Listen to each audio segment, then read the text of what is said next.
At 2:30 p.m. local time, 4 Ukrainian FPV drones took off from the kilometers west of the Dnipro riverbank, aiming for Russian boats they expected to see. Intelligence suggested these boats were on their way to deliver supplies to observation posts before sunset. What the Ukrainian operators didn't realize was that a Russian Lancet drone was already onto them. The FPVs climbed to 10 meters and sped southeast, their cameras capturing the winding channels and sunlit marsh ahead. The Russian boats were still out of sight, just around the next bend.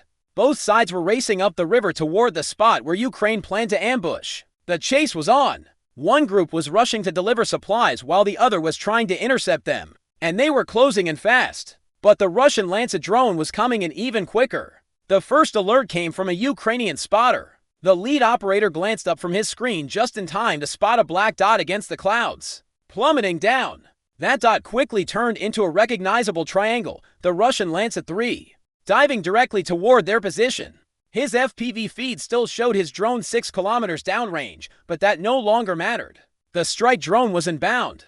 He didn't wait for instructions. He ripped the primary antenna cable free, grabbed the backup connector, and bolted for the trench. His partner was already sprinting towards the secondary control point 500 meters away. Above them, the Lancet steepened its dive, seeker locking onto the heat bloom of 2 Ukrainian operators exactly where they had been sitting seconds earlier. 3 seconds to impact, the 2 men threw themselves into the timber-reinforced dugout as the Lancet hit their previous position behind them. The blast punched a column of dirt 20 feet into the air. Its 3 kilogram-shaped charged warhead formed a copper jet that could pierce steel. But here it carved a crater through the earth and timber. But overhead, nothing stopped the Ukrainian drones they had already launched. The FPVs were now 2.5 kilometers into their route, crossing their first checkpoint, a destroyed wooden bridge that served as a navigation reference.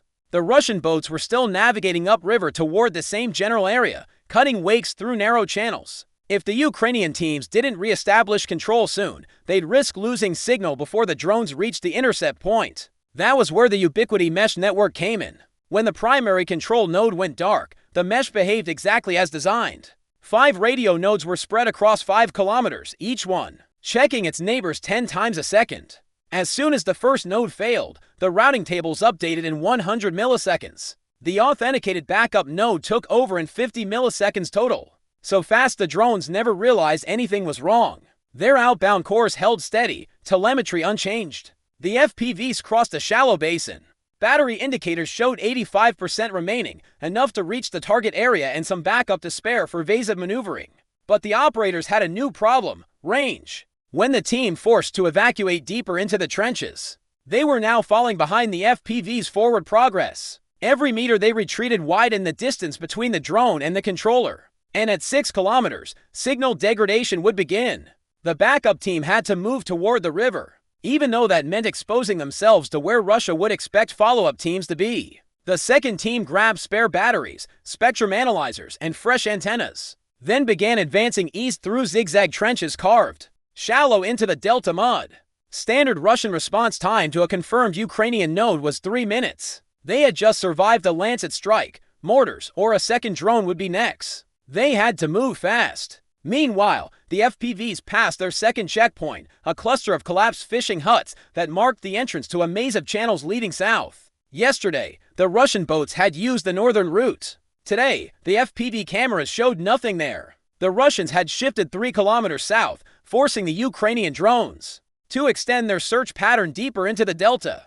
This change had cascading effects. Extending the search meant the operators had to keep pace. The backup team pushed forward again, slipping between muddy MS and low trenches as their spectrum analyzer showed no Russian emissions yet. That wouldn't last. The Russians monitored these approaches too. They would expect Ukrainian operators to move toward the water after a Lancet strike. The attackers often used that predictable movement pattern to coordinate follow-on shots. 800 m from the river, the second team reached a firing position barely 2 feet high. It offered line of sight for a clean signal, but almost no cover. They dropped into the ground behind it, reconnected antennas, and restored full-quality FPV video feeds just in time. Ahead of them, the FPVs were entering the outer delta channels. Battery level showed 65%. The river geometry was beginning to match map overlays. Marsh gave way to narrow cuts where Russians would be forced to slow. The expected bottleneck was still 1 kilometer away. But as the operators settled in, a crack echoed from across the river. A sniper had found them first. The sniper's first round cracked overhead and missed. The second might not. The shooter had a clear lane across 600 meters of open water, giving him every advantage. No wind, no mirage, no terrain to hide behind. The Ukrainian team had barely settled into their firing slit when the second round tore past, passing close enough to feel the pressure wave. The spotter rose into a half crouch, exposing himself just long enough to lay the shooter's position. His laser rangefinder returned distance within a single meter, giving him elevation, inclination, and a compass bearing. Combined with the map sheet strapped to his forearm, that gave them a 10-digit grid accurate enough to direct fire almost on top of the sniper. His partner was already keying the encrypted radio, calling Hassan for immediate suppression with the kind of urgency that needed no explanation. The call followed the standard sequence. Grid first, target description second, danger close warning third, and a request for immediate suppression last. 600 meters counted as danger close, meaning even minor ballistic errors could land shells on the Ukrainian team. Under normal conditions, a single officer confirmed the firing solution. Under danger close, 3 officers independently verified the grid, the fire control data, and the relative positions of friendly units. Powder temperature was checked twice because hotter propellant increases muzzle velocity, which shifts impact points. Barrel wear was logged. The firing angle had to be exactly right. The Fire Detection Center pushed the coordinates into his digital system, which calculated the ballistic solution automatically. Air temperature, humidity, propellant burn characteristics, tube wear, even the minor lateral drift reduced by Earth's rotation were all factored into the firing data. But the observer still had the hardest job. He had to watch the fall of the first round and watching me exposing himself again. To understand what came next, it helps to know how artillery measures angles. Instead of degrees, crews use mils. 6,400 milliseconds to a full circle. 1 mil equals roughly 1 meter of lateral shift at a kilometer of distance. It's simple math under fire. If a round impacts 50 meters left of the target at 1 kilometer range, the observer calls right 50. The guns shift 50 milliseconds right. No complicated trigonometry, just meters to mils, 1 to 1. The solution for this mission required 189 meters of elevation and 3,426 meters of deflection. In plain language, the guns needed to lift the tube to arc the shell across 18 kilometers and aim slightly to the right to land on the far bank. When the gun captain confirmed the firing data, the battery commander gave the order. A moment later, the first 155mm M795 projectile left the tube at 827 meters per second. Time of flight 47 seconds. The sniper fired again. The third shot cracked through the air and punched into the berm a foot from the spotter's elbow. The shooter's Dow Envy optic with integrated range finding removed the guesswork from his side. Across water, there was no wind to push the round off course. Each shot was walking tighter. The observer rose again, putting one eye to his mil-dot reticle.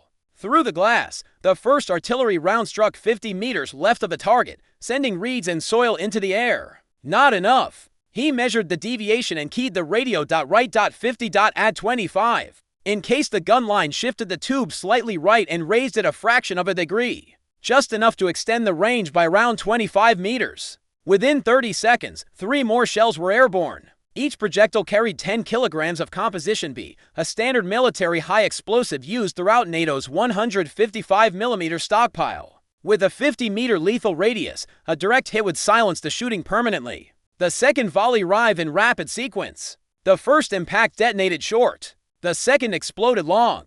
The third landed directly on the sniper's firing point, erasing it in a rising column of earth and shattered vegetation.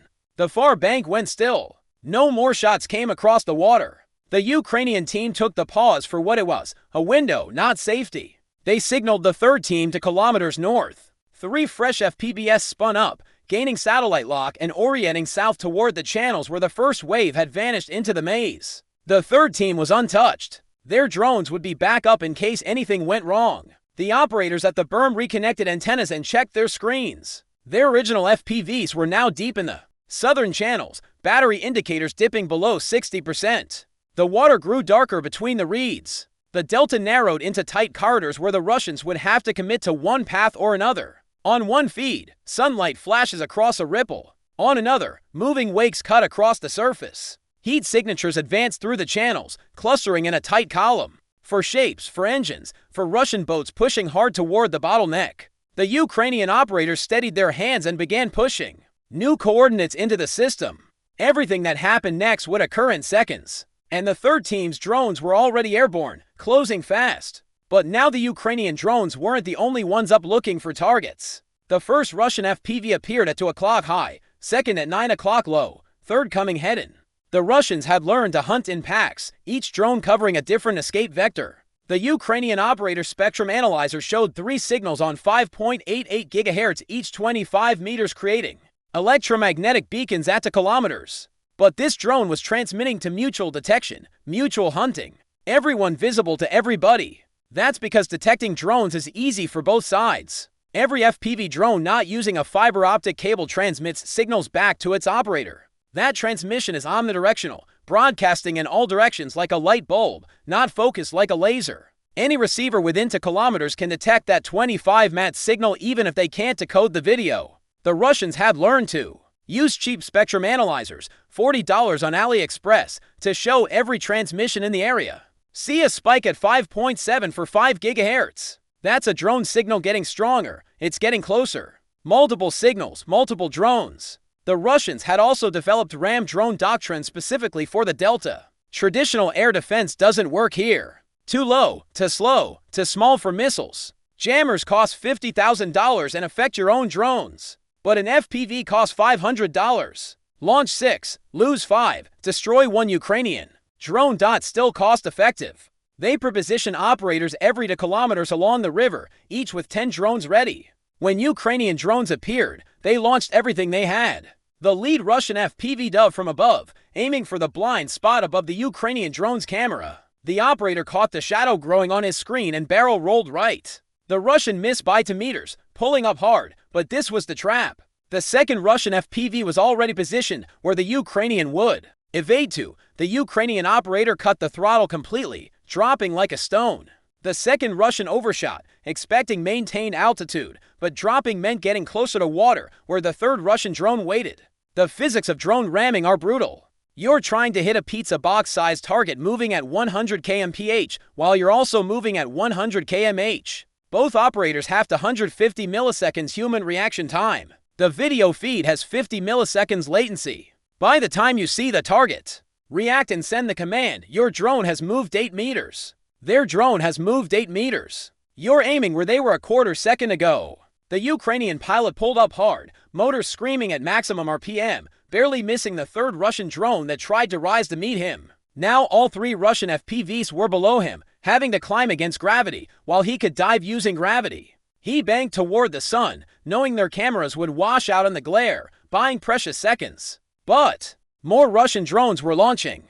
He could see them on screen. Small dots rising from concealed positions. 4, 5, 6 FPVs converging on his location. They didn't need to be good. They needed to be numerous. Eventually, one would get lucky. The ramming attacks had another purpose. Even if they missed, forcing Ukrainian operators to evade constantly degraded their ability to complete missions. Every evasive maneuver burned their batteries. Every second spent dodging was a second spent hunting boats. The stress accumulated knowing that 6 enemy drones were hunting you while you tried to hunt boats while your battery died and mortars were probably already being aimed at your team's position. Some operators cracked under the pressure, aborting missions at 50% battery. Others pushed until their drones fell from the sky at 0%. But that was not happening today. The Ukrainian operator's peripheral vision caught what he'd been searching for. For zodiacs in channels below, not the 3 expected, they were running in column formation through a 10-me channel. Unaware of the drone battle developing overhead.